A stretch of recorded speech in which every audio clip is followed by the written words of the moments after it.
3 master bedroom, 1 kitchen, 2 toilet, dining and drawing, new model house plan.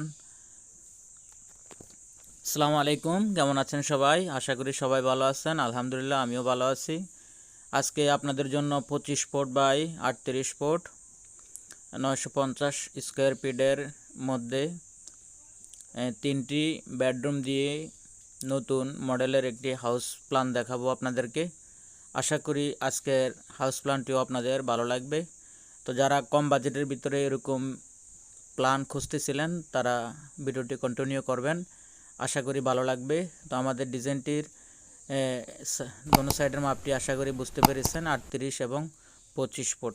তো যাদের এরকম জায়গা রয়েছে তাদের জন্য খুবই বেস্ট এবং সুন্দর একটি প্ল্যান হবে। কষ্ট করে সম্পূর্ণ ভিডিওটাই দেখবেন, একটু স্কিপ করবেন না, কারণ স্কিপ করে দেখলে ভিডিও থেকে অনেক কিছুই মিস হয়ে যায়।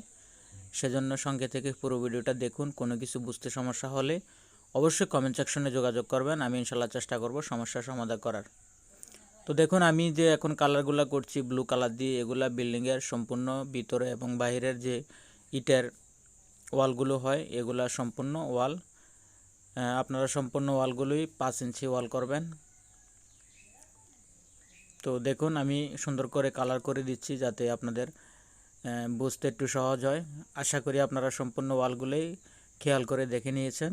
তারপরে স্টেপ আমরা দেখাবো। উইন্ডো অ্যান্ড ভেন্টিলেটরগুলো আমি ইয়েলো কালার দিয়ে কালার করে নিচ্ছি। আশা করি আপনারা খেয়াল করে উইন্ডো অ্যান্ড ভেন্টিলেটর কালারগুলো খেয়াল করে দেখছেন। তো এগুলা আমি একটু মার্ক করে দিব, তাহলে আপনাদের আরটু ক্লিয়ার হবে বুঝতে।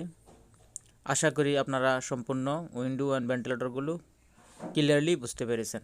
তারপরে আসুন আমাদের মেন গেটটি, এটা হবে আমাদের মেন গেট। তো আপনারা গেটের ডোরটি 4.5 ফিট বাই 7 ফিটের ভিতরে রাখবেন। তারপরে দেখুন ভিতরের ডোরগুলো আপনারা বেডরুমের ডোরগুলো 3 ফুট বাই 7 ফুট রাখবেন। টয়লেট অ্যান্ড কিচেনের ডোরগুলো 2.5 ফুট বাই 7 ফুটের ভিতরে রাখবেন। আশা করি আপনারা ডোরটি ক্লিয়ারলি বুঝতে পেরেছেন। সাথে ওটা সিঁড়িটি যে আমাদের হবে, সিঁড়িটি স্টেয়ারটি আমরা এই সাইড থেকে উঠাবো। সিঁড়ির মাপটি 3 ফুট অথবা 3.5 ফুটও রাখতে পারেন, কোনো সমস্যা নাই। তারপরে একটু লক্ষ্য করুন বিল্ডিংয়ের কলমগুলো টোটাল কয়টি কলম হবে, প্লাস কোথায় কোথায় কলমগুলো বসবে একটু খেয়াল করে কলমগুলো দেখুন। আশা করি কলমগুলো দেখে নিয়েছেন। তারপরে আমরা ভিতরের রুমগুলো দেখব। আমরা ফার্স্টে আমরা মাস্টার বেডরুমের মাপটি দেখব। ফার্স্ট বেডরুমের মাপটি হবে 12 ফুট বাই 11 ফুট 9 ইঞ্চি। আশা করি বুঝতে পেরেছেন। তারপরে একটি কমন টয়লেট থাকবে যেটা সবাই ইউজ করবে, এটা 6 ফুট বাই 7 ফুট রাখা হয়েছে। তারপরে একটি অ্যাটাচ টয়লেট হবে, এই টয়লেটের মাপটিও এই সাইডে হবে 5 ফুট 11 ইঞ্চি অ্যান্ড 7 ফুট। এটা আমাদের সেকেন্ড মাস্টার বেডরুমের সঙ্গে অ্যাটাচ করা হলো। আশা করি আপনারা টয়লেটটি বুঝতে পেরেছেন। এটার মাপটিও আমরা দেখব বেডরুমের। এটা মাপটি হবে 12 ফুট বাই 11 ফুট 9 ইঞ্চি। তারপর দেখবো আমরা 3 নাম্বার মাস্টার বেডরুম। আপনাদের যদি কারো বেলকনি প্রয়োজন হয় তাহলে আপনারা যে কোনো বেডরুমের সঙ্গে অ্যাটাচ করে নিতে পারবেন। আর ডিজাইনটি এদিক সেদিক করতে চাইলেও আপনারা করতে পারবেন, কোনো সমস্যা নেই। চেঞ্জ করতে চাইলে করতে পারবেন।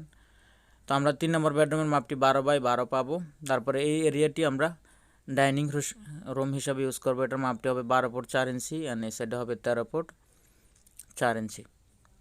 তারপরে আমাদের কিচেনটি হবে এই সাইড থেকে। তো স্মল একটি কিচেন হবে, এটার মাপটি হবে 8 ফুট বাই 7 ফুটের ভিতরে। তারপরে আমরা স্টেয়ার যে রুমটি পাবো, আমরা এই রুমের সঙ্গে আমরা হল রুম, ড্রয়িং রুম এটা আমরা একসঙ্গে ইউজ করব। ঠিক আছে, তো এটার মাপটা আমরা দেখে নিই। এই সাইডের মাপটি হবে 17 ফুট 4 ইঞ্চি অ্যান্ড এই সাইডে হবে 12 ফুট। আশা করি ভিতরের রুমগুলো প্লাস রুমের মাপগুলো আপনারা ক্লিয়ারলি বুঝতে পেরেছেন। কলম সাইজটি আপনারা 10 ইঞ্চি বাই 12 ইঞ্চির ভিতরে রাখবেন। ওয়ালগুলো সম্পূর্ণ আমি আগে বলেছি 5 ইঞ্চি ওয়াল করবেন। বিল্ডিংটি একতলা যদি করেন তাহলে বিল্ডিং কস্ট আসবে প্রায় 15 লক্ষ টাকার মতো। ধন্যবাদ সবাইকে।